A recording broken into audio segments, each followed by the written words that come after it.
Vakar par tām nolaistiem riepām Armands, es domāju, ļoti labi atcerās, ka mēs pagājušo gadu runājām un aizpagājušo gadu runājām, ka tolīt laidīsim no riepas nost, bet, ja man atmiņa neviļ, tad 3 reizes no tām 4 reizēm, kuras mēs kopā esam pret automobīlu spēlējuši, tad tā nolaišana tā švāka bija. Kur bija tā vaina? Jo jūs jau visi sakat, jūs vienmēr esat baigi gatavi, bet tā arī ir, ka jūs pa visiem 100 esat gatavi arī par automobīlu? Es domāju, ka šodien pilni noteikti, jā. 100% gatavi. Bet jā, tiešām no 4 spēlēm mēs tikai vienu esam vinējuši, bet tas bija mājā un bija 4-0, tā kā es domāju, ka šodien būs kāds līdzīgs. Gins Bisnieks vienmēr ir pēdējās dienās uzmanības centrā, pateicoties savam brīnišķīgiem izskatam Ginu, bet, ja mēs tā runājam par hokeju, tad šodien būs tāds ziemīgs hokejs vai tikpat vasarīgs, kā tu izskaties mums šajās dienās? Es domāju, ka hokejs būs ziemīgs. Es domāju, ka būs iepriekšējais spēles turpinājums un rezultāts es būtībā piekrītu 4-1, 5-1. Jo pagājušajā spēlē, sprūkstu maiņas skatījās, kā labākajos gados Lamo Petro Mihailam. Klausies, tu paķeri vienu sāpīgu tēmu šī cilvēka kontekstā, kur mums šobrīd stāv pa vidu, jo tur ir viņa vietā šobrīd ir tāds maziņš, tāds ķeneris vispār, kur vispār, hokejā jau tā, protams, maz zinīšu gaži liels. Vecums ir galvenais jautājums, vai kaut kā esi sabojājis līdz Miķelim, lai viņš to tavu vietu tā neaizsit šodien vēl pamatīgāk? Es īsti par to nepārdzīvoju par citu. Treners gan jau atradīs pielietojumu arī man un tā tālāk. Bet Miķelīts īstenībā nav tik maziņš, viņš izskatās maziņš. Viņam īstenībā augums 1,84 m. Viņš slido, laikam tādu bišķi sakums vairāk nekā pārējie. Viņš slido, jā, ātri, viņi neredz. Viņš neredz. Nevar pamanīt vienkārši, ja? Klausies, ar ko tu izskaidro, ka viens tāds cilvēciņš, ka viņu ieliek vienā vietā un vispārēji izmainās, kā diena pret nakti, tā bieži tev ir bijis vispār hokejā? Kaut kāda viena rokāda izmaina visu piecinieku spēli. Es domāju, vairāk Gintam jāprasa, ja viņš ir treneris tomēr, bet es domāju, ka treneri bieži vien meklē tās labākās saiknes uz to brīdi, uz to dienu, un tas dod impulsu un dod ar rezultātu.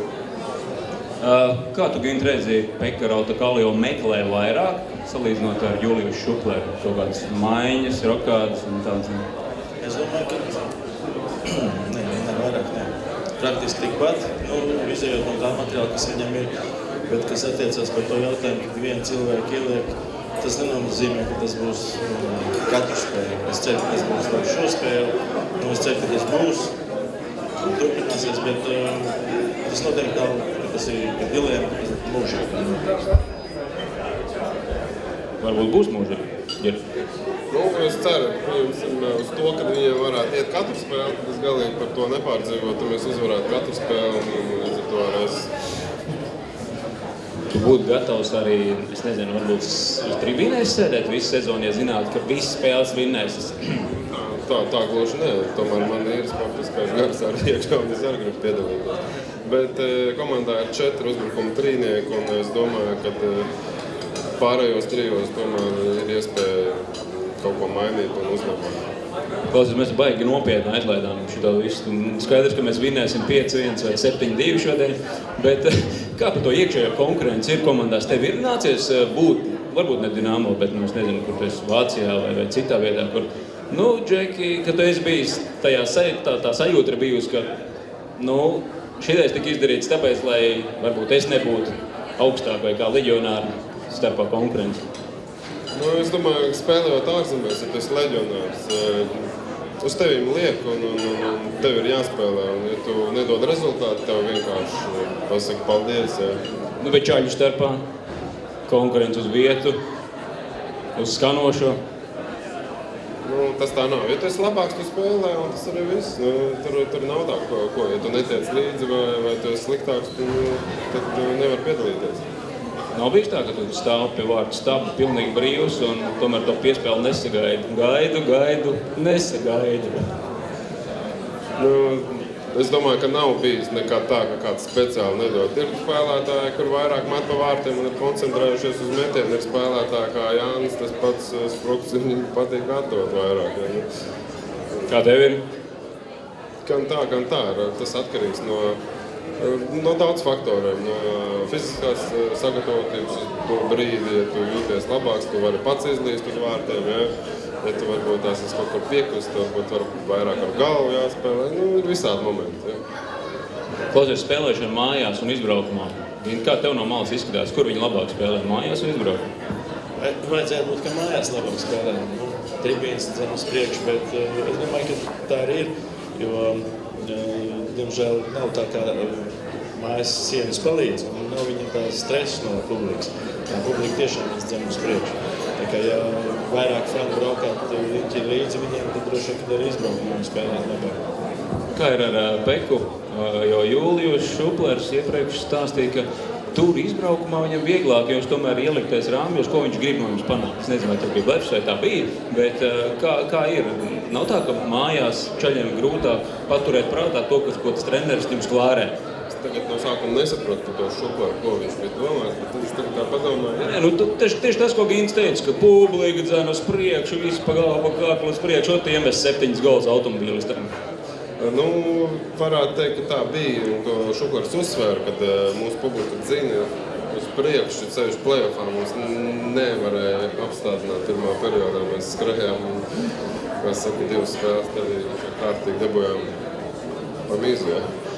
Bet, jā, mājās ir savādāk. Izbraukumā, protams, nav tik tāda atmosfēra nekur, nav tik skaļš, ja.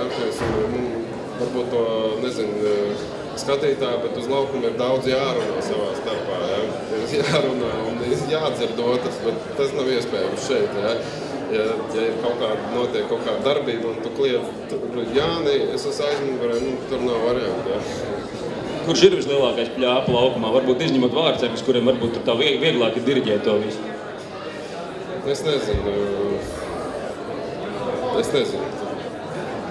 Daudz spēlētāji runā pārsvarā. Visi runā, bet ir jautājums, vai tu dzirdi vai nē. Ja mūsu skatītāji grib golu, viņi grauj 4. vai 5. Ko tur var daudz dzirdēt? Viss skaidrs, kas ir jādara, vai ne? Labi, ja jau pavisam nopietni, tad nopietni.